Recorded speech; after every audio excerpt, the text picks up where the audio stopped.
Hello, so we were talking about the chapter how do organisms reproduce, and in this chapter the last topic is reproductive health. इस chapter का जो last topic है वो reproductive health है.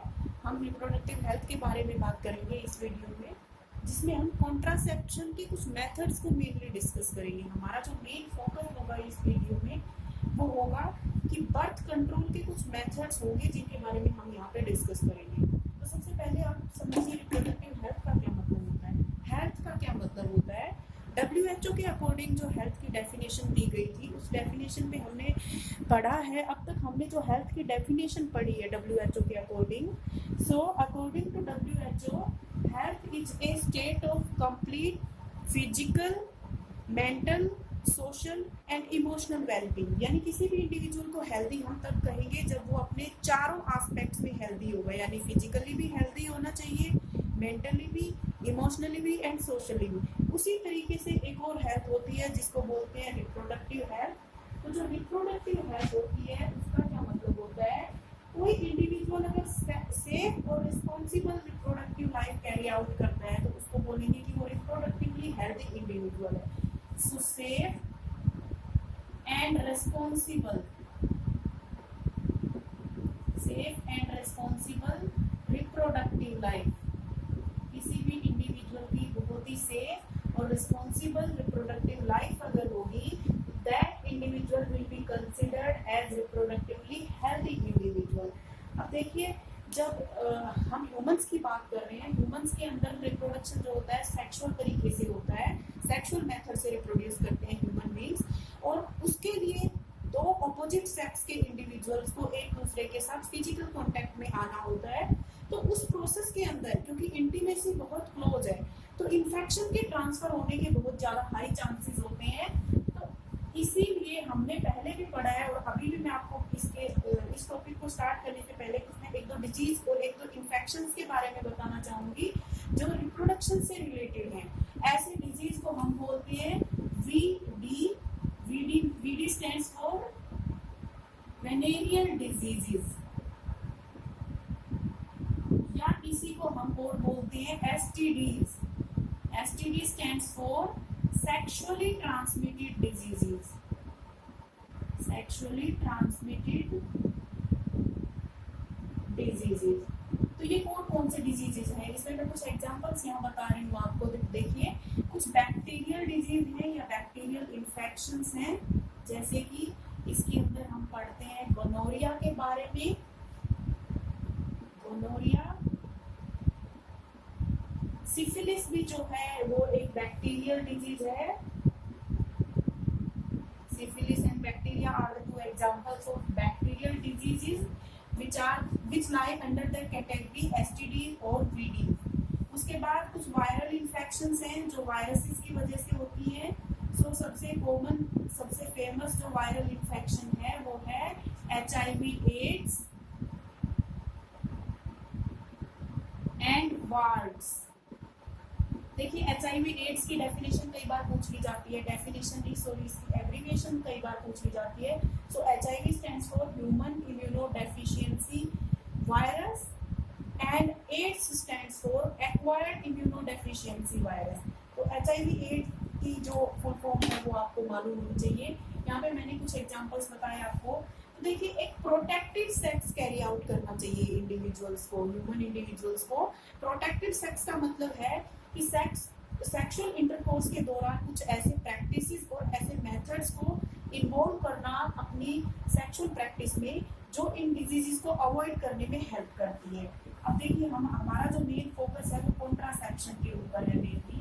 तो उससे पहले आप एक चीज समझिए कि जब भी कोई इंडिविजुअल जो है वो अपनी प्यूबर्टी एज पे पहुंचता है तो उस समय उसके अंदर गैमीट्स बनने स्टार्ट हो जाते हैं. गैमीट्स जो हैं ह्यूमंस के अंदर प्यूबर्टी एज पे पहुंच के बनने शुरू हो जाते हैं.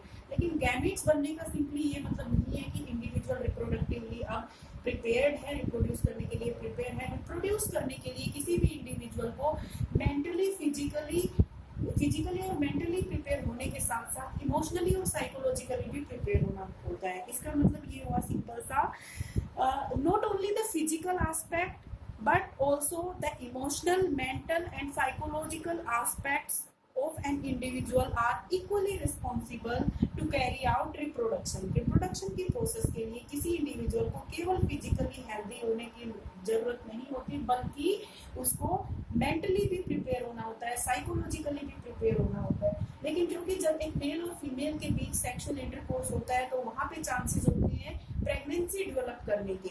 अब प्रेगनेंसी, इंडिया की जो पॉपुलेशन है ये एक फास्ट ग्रोइंग पॉपुलेशन है इंडिया की, और इस पॉपुलेशन को कंट्रोल करना होता है। तो इस पॉपुलेशन को कंट्रोल करने के लिए गवर्नमेंट ने कुछ प्रोग्राम्स रन किए हुए हैं जिन्हें फैमिली प्लानिंग प्रोग्राम्स बोलते हैं हम, या फैमिली वेलफेयर प्रोग्राम्स इनको हम बोलते हैं, फैमिली वेलफेयर प्रोग्राम।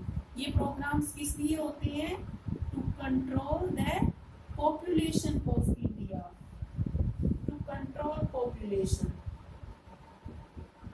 तो ये तो ऐसे प्रोग्राम्स हैं जो गवर्नमेंट के द्वारा कैरी आउट किए गए थे, गवर्नमेंट के द्वारा स्टार्ट किए गए। लेकिन एक इंडिविजुअल की अपनी भी कुछ चॉइसेस होती है जिसके अकॉर्डिंग वो इंडिविजुअल अपनी रिप्रोडक्टिव लाइफ को मैनेज करता है। तो देखिए, बर्थ को प्रिवेंट करना, प्रेगनेंसी को प्रिवेंट करना, या एग और स्पर्म के फ्यूजन को प्रिवेंट करना, ये जो प्रोसेस होती है इस प्रोसेस को हम बोलते हैं कॉन्ट्रासेप्शन। कॉन्ट्रासेप्शन का क्या मतलब है? The prevention of pregnancy by preventing fusion of male and female gamete. यहाँ पे मैं लिख रही हूँ, दो वर्ड्स है मेरे पास अभी, contraception, contraception and second is contraceptives. Contraception का क्या मतलब होता है? The prevention of pregnancy, prevention of pregnancy, prevention of pregnancy by preventing fertilization. Fertilization को प्रिवेंट करके प्रेगनेंसी को जो प्रिवेंट करने का तरीका होता है उसको हम बोलते हैं कॉन्ट्रासेप्शन। और कॉन्ट्रासेप्टिव्स क्या होते हैं? डिवाइसेस, केमिकल्स, या टोटली हम इनको बोल सकते हैं methods which are used to avoid pregnancy। Pregnancy को अवॉइड करने के लिए जो जो मेथड्स यूज किए जाते हैं, जो जो डिवाइसेस यूज की जाती है, या जो जो केमिकल सब्सटेंसेस यूज किए जाते हैं उनको बोलते हैं कॉन्ट्रासेप्टिव्स। तो कॉन्ट्रासेप्टिव्स के बारे में ही हमें इस टॉपिक में डिटेल में पढ़ना है कि कुछ कॉन्ट्रासेप्टिव डिवाइसेस के बारे में, कुछ कॉन्ट्रासेप्टिव मेथड्स के बारे में हमें यहाँ पे बताना है कि कौन कौन से मेथड्स जो है फैमिली प्लानिंग के लिए या प्रेगनेंसी को प्रिवेंट करने के लिए यूज किए जाते हैं ह्यूमंस के द्वारा। तो सम contraceptive methods,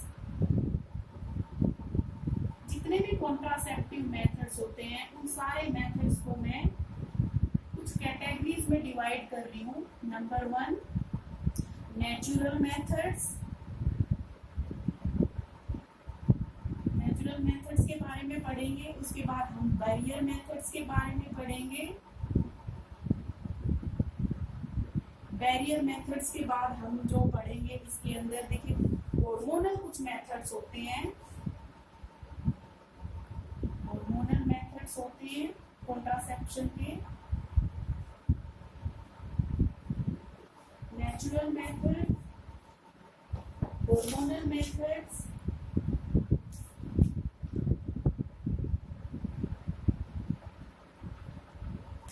natural methods, barrier methods, hormonal methods, और उसके अलावा नेक्स्ट जो है, लास्ट जो है वो है परमानेंट मेथड।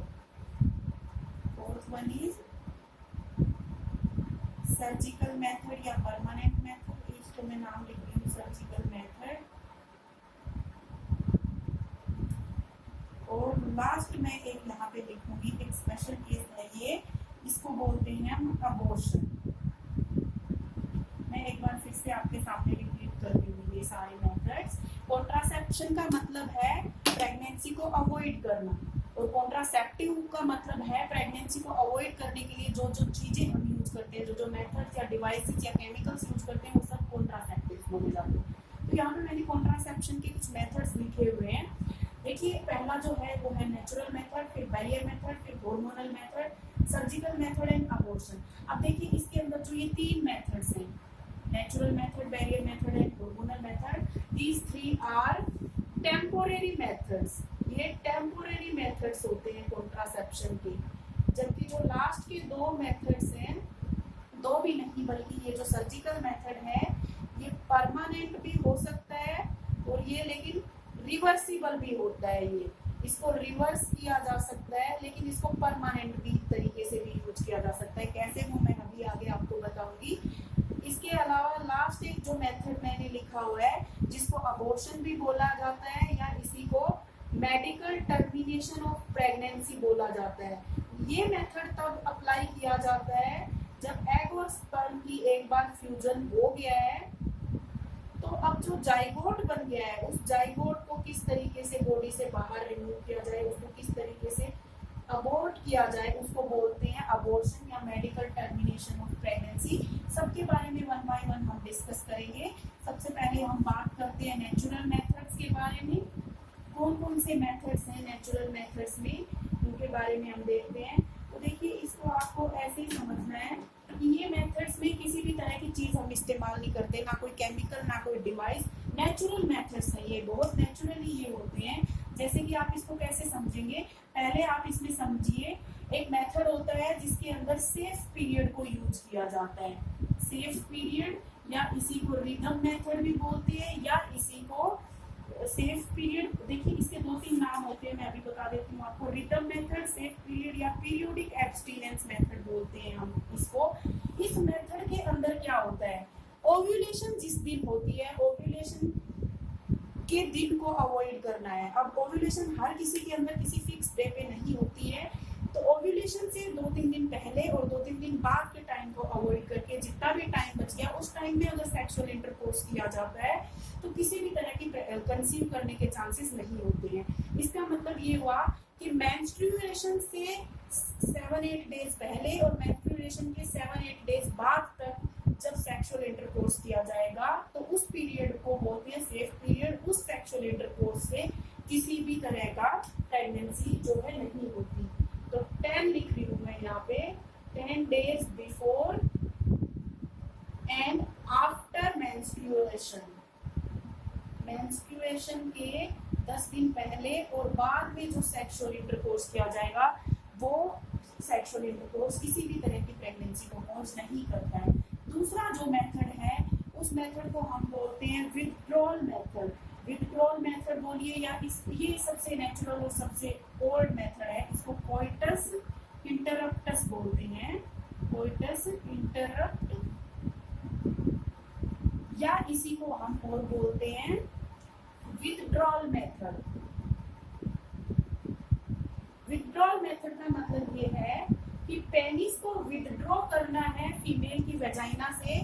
कब विथड्रॉ करना है, जैसे ही इजैक्यूलेशन होने वाला होता है, यानी सेक्सुअल इंटरकोर्स के समय जिस टाइम पे जिस पॉइंट पे इजैक्यूलेशन होना होता है उस समय पेनिस को बाहर विथड्रॉ कर लिया जाता है और जितना भी इजैक्यूलेट होता है वो फीमेल की बॉडी के अंदर नहीं जाने दिया जाता, वो बाहर ड्रॉप कर दिया जाता है।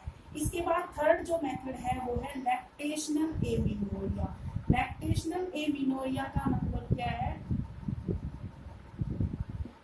लैक्टेशन का मतलब है वो पीरियड जब कोई फीमेल ब्रेस्ट फीडिंग करती है। तो देखिए हमने पहले भी बताया था कि जब कोई फीमेल ब्रेस्ट फीडिंग करती है उस समय उसके अंदर जो है मेंस्ट्रुएशन की प्रोसेस स्टॉप हो जाती है। तो उस समय क्योंकि मेंस्ट्रुएशन हो ही नहीं रहा, इसका मतलब है कि एग प्रोड्यूस नहीं हो रहा और उस समय जो सेक्सुअल इंटरकोर्स किया जाएगा उसमें भी किसी भी तरह की जो है प्रेगनेंसी के चांसेस नहीं होते। ये 3 नेचुरल मेथड्स मैंने आपको बताए, सेफ पीरियड, कोइटस इंटरप्टस या विथड्रॉल मेथड और थर्ड जो है वो है लैक्टेशनल एमिनोरिया।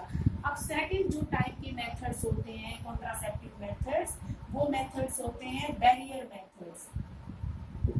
ये होते हैं बैरियर मेथड्स। बैरियर मेथड्स का क्या मतलब है कि हम कोई ऐसी चीज यूज करेंगे, कोई ऐसा केमिकल या कोई ऐसे डिवाइस यूज करेंगे हम, it could be any chemical और एनी डिवाइस जो क्या करती है, which prevents the fusion of egg and sperm, which prevents fusion of egg and sperm, egg prevent करती है। तो देखिए ये कई तरीके के होते हैं बैरियर मेथड्स। पहला है chemical barrier method. Chemical method जो है वो बैरियर की तरह कब काम करता है कि जब मान लीजिए आपने कुछ केमिकल सब्सटेंस यूज किए हैं, जैसे कुछ स्पर्मिसाइड्स हम यूज करते हैं, वो स्पर्मिसाइड्स क्या करेंगे, वो मेल के जो स्पर्म्स होते हैं उनको किल कर देते हैं, जिसकी वजह से मेल अगर सेक्सुअल इंटरकोर्स करता भी है तो वो मेल के स्पर्म्स जो हैं एग तक नहीं पहुंच पाते हैं, और जिसकी वजह से किसी भी तरह का फर्टिलाइजेशन नहीं होता है। इसके बाद दूसरा जो बैरियर मेथड है ये है मैकेनिकल मेथड्स। मैकेनिकल मेथड्स का मतलब होता है ऐसी कोई डिवाइस हम यहाँ पे यूज करेंगे, ऐसी कोई चीज हम यहाँ पे यूज करेंगे जो एग और स्पर्म के बीच जो है फ्यूजन को जो है प्रिवेंट करेंगी। इसके अंदर 3-4 चीजें आती हैं, जैसे कॉन्डम्स होते हैं, कॉन्डम फॉर रबर या लेटेक्स के ये ट्यूब जैसे स्ट्रक्चर होते हैं जो कि क्या करते हैं, मेल्स को अपने पेनिस के ऊपर कॉन्डम्स को यूज करना होता है ताकि जितना भी इजैक्यूलेट होगा वो कॉन्डम के अंदर कलेक्ट होगा, ना कि फीमेल की बॉडी के अंदर डिपॉजिट होगा।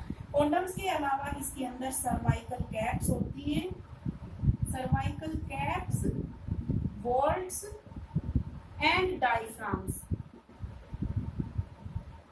ये ऐसी डिवाइसेज हैं which are used by female। देखिए कॉन्डम्स तो used by males, ये मेल्स के द्वारा यूज किया जाता है mainly, though there are female condoms also available but generally condoms are used by males. दूसरी तरफ जो सर्वाइकल कैप्स, वॉल्ट्स और डायफ्राम्स जो मैंने बताए हैं ये यूज किए जाते हैं फीमेल्स के द्वारा, जो कि क्या करते हैं फीमेल्स के अंदर स्पर्म्स को एंटर करने से रोकते हैं। उसके अलावा नेक्स्ट जो है वो कुछ IUCDs होती है। IUCDs बोलिए, IUCDs का मतलब यहाँ पे है intra uterine devices. Intra uterine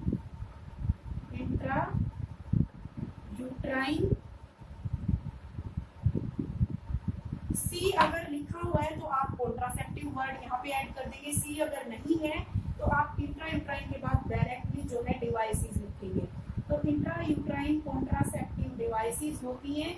ये डिवाइसेस फीमेल के यूट्रस के अंदर इम्प्लांट की जाती है ताकि ये एग और स्पर्म की फ्यूजन को भी रोके और इम्प्लांटेशन को भी प्रिवेंट करे। देखिए अगर मान लीजिए फ्यूजन हो भी जाता है एग और स्पर्म का, तो उसके बाद जो जाइगोट बनेगा उस जाइगोट को तो यूट्रस के अंदर इम्प्लांट होना होता है ना, तो अगर यूट्रस के अंदर स्पेस रखेंगे ही नहीं हम, इसी तरह की इंट्रायूट्राइन डिवाइस इम्प्लांट कर देंगे तो जाइगोट को अब जगह नहीं मिलेगी इम्प्लांटेशन के लिए, और वो जाइगोट जो है वो डाई कर जाएगा और वो पास आउट कर दिया जाएगा बॉडी से बाहर।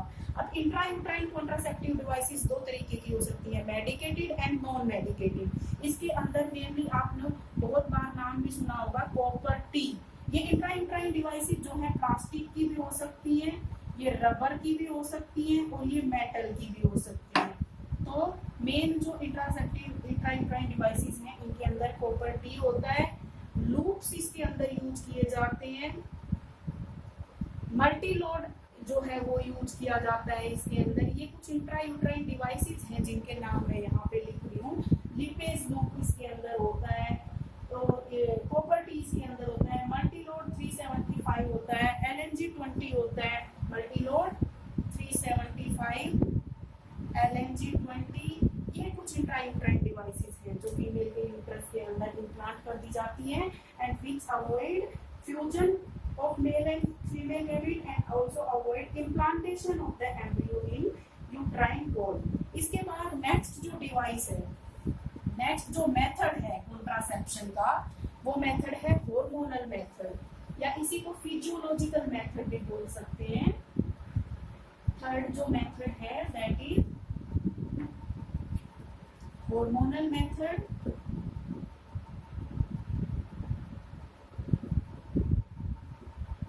या इसी को फिजियोलॉजिकल बैरियर मेथड भी बोल सकते हैं, फिजियोलॉजिकल डिवाइसेस भी बोल सकते हैं, फिजियोलॉजिकल मेथड। तो देखिए इस मेथड के अंदर क्या होता है, अब जैसा कि हमें पता है कि जो रिप्रोडक्शन की प्रोसेस है उस प्रोसेस में बहुत सारे हार्मोन्स इन्वॉल्व हैं, हार्मोन्स के कंट्रोल के अंडर होती है रिप्रोडक्शन की प्रोसेस। अगर हार्मोन्स का लेवल नॉर्मल से चेंज हो जाए यानी किसी भी तरह से इम्बैलेंस हो जाए हार्मोन्स के लेवल के इम्बैलेंस होने की वजह से प्रेगनेंसी में जो है कॉम्प्लिकेशंस अराइज होती है।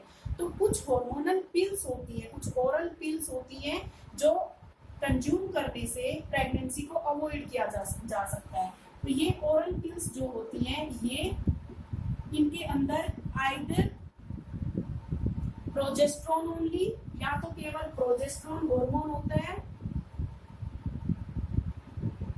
या इनके अंदर प्रोजेस्टेरोन प्लस एस्ट्रोजन की कॉम्बिनेशन होती है। प्रोजेस्टेरोन प्लस एस्ट्रोजन कॉम्बिनेशन, इसकी फॉर्म में ये पिल्स प्रेजेंट होती हैं। ओरली इन पिल्स को लिया जाता है जो कि बॉडी के अंदर क्या करती है, स्टॉप ओव्यूलेशन। देखिए क्या काम करती है ये पिल्स जो होती है, ये ओव्यूलेशन को ही स्टॉप कर देती है। तो अब ओव्यूलेशन नहीं हो रहा है यानी एग नहीं बन रहा, और एग नहीं बन रहा तो यहाँ पे प्रेगनेंसी के या फर्टिलाइजेशन के चांसेस नहीं है। अब दूसरी चीज यहाँ पे कुछ मैं एग्जांपल्स लिख रही हूँ हार्मोनल पिल्स के। तो एक माला डी नाम से पिल होती है जो कि डेली पिल होती है, डेली यूज की जाती है प्रेगनेंसी को अवॉइड करने के लिए। एक सहेली पिल होती है जो कि वीकली पिल होती है, यानी 1 से वीक इसको यूज किया जाता है। तो माला डी एंड सहेली ये 2 पिल्स हैं, ओरल पिल्स हैं जो कि हार्मोनल इम्बैलेंस क्रिएट करके ओव्यूलेशन को स्टॉप करती हैं और इस तरीके से ये जो है प्रेगनेंसी को जो है कंसीव करने को अवॉइड करती है। इसके बाद लास्ट एक मेथड है सर्जिकल मेथड। कॉन्ट्रासेप्टिव मेथड्स में एक और मेथड आता है सर्जिकल मेथड। इस मेथड को परमानेंट मेथड माना जाता है क्योंकि इस मेथड के वैसे तो ये मेथड रिवर्सिबल होता है, लेकिन इसको हम चाहे तो रिवर्स भी कर सकते हैं, इसीलिए it is a permanent but reversible method. देखिए इस मेथड के अंदर क्या होता है, नाम से ही पता लग रहा है कि सर्जिकल मेथड है, मतलब कुछ इसी तरह की सर्जरी की इसमें जरूरत पड़ती है। तो मेल्स के अंदर और फीमेल्स के अंदर गैमीट्स को कैरी करने वाली ट्यूब्स को कट करके टाई कर दिया जाता है।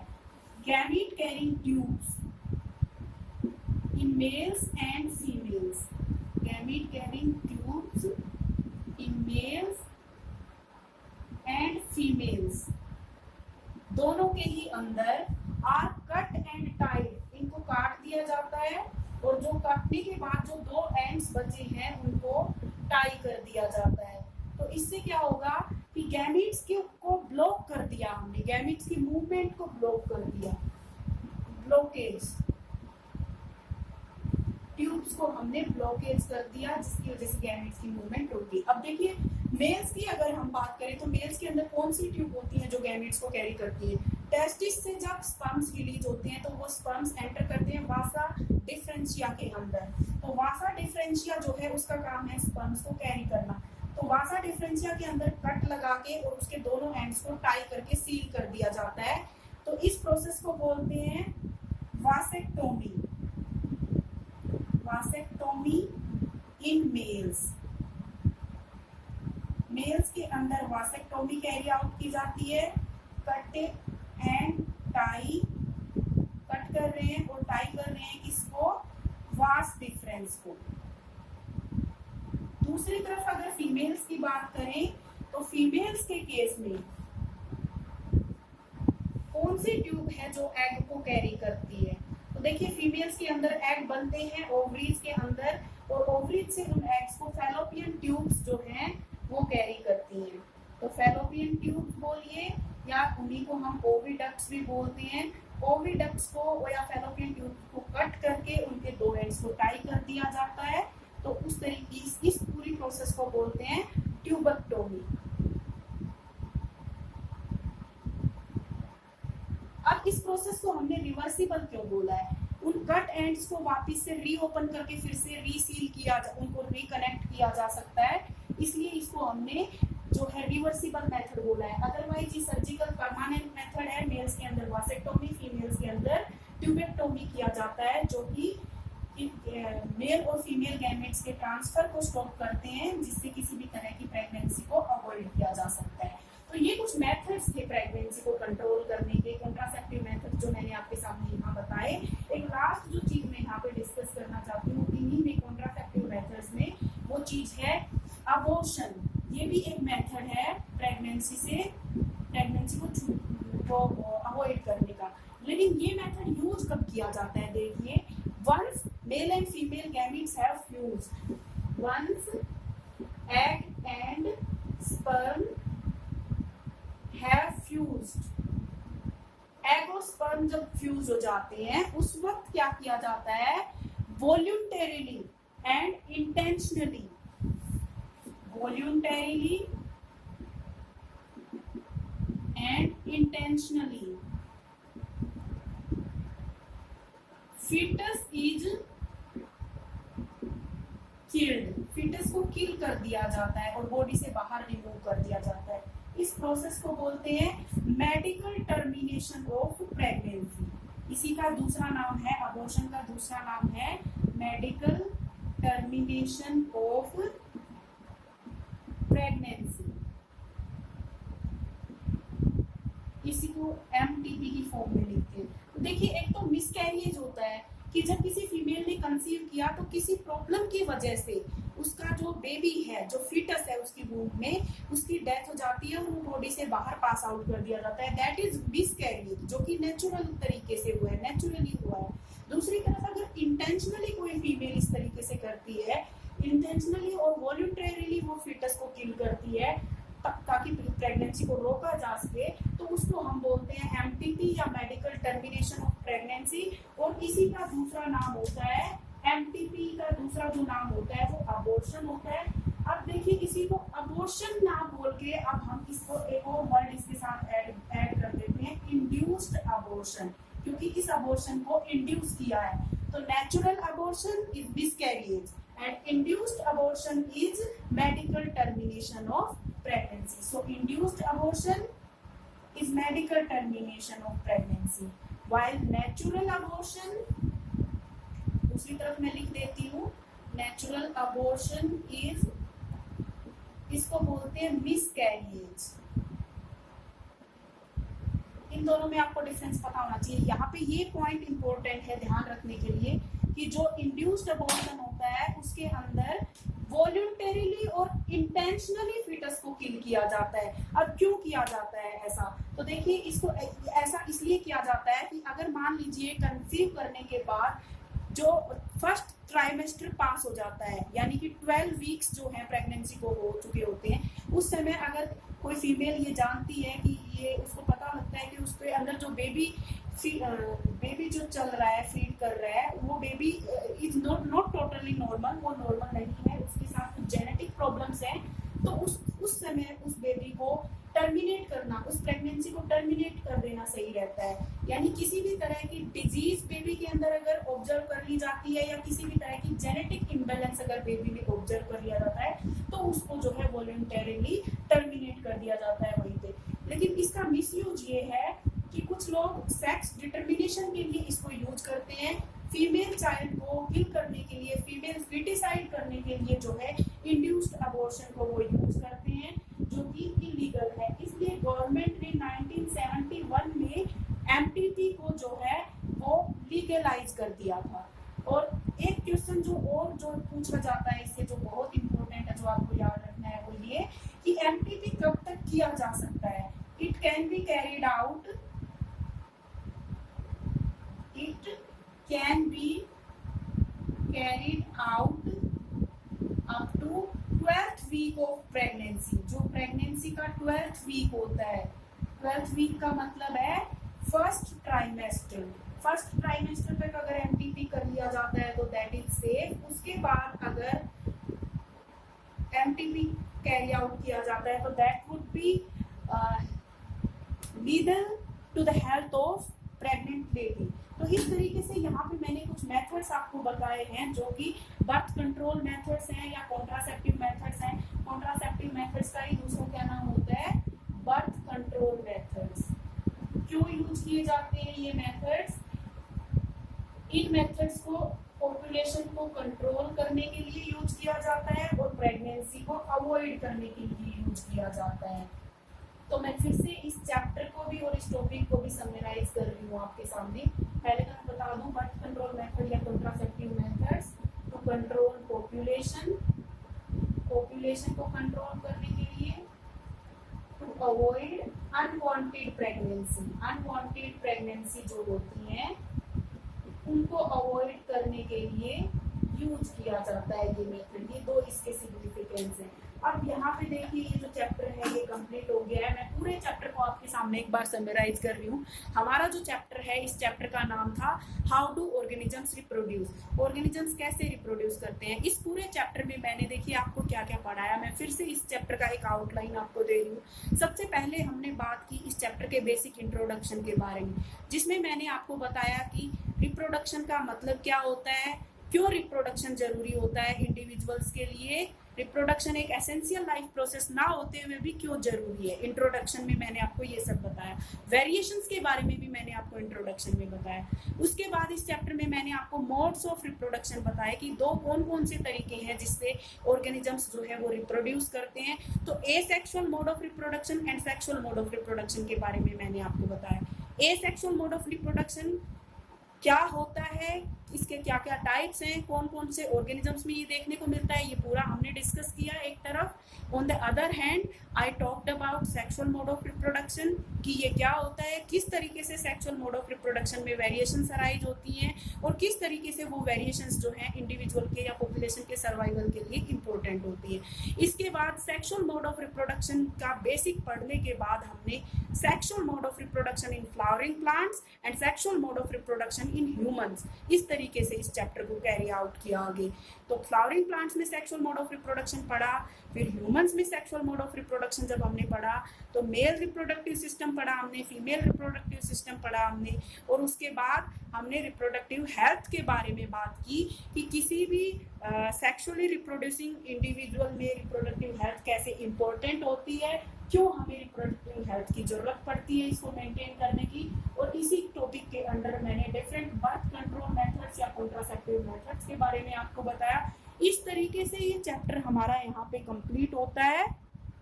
So thank you very much, thank you for listening to me.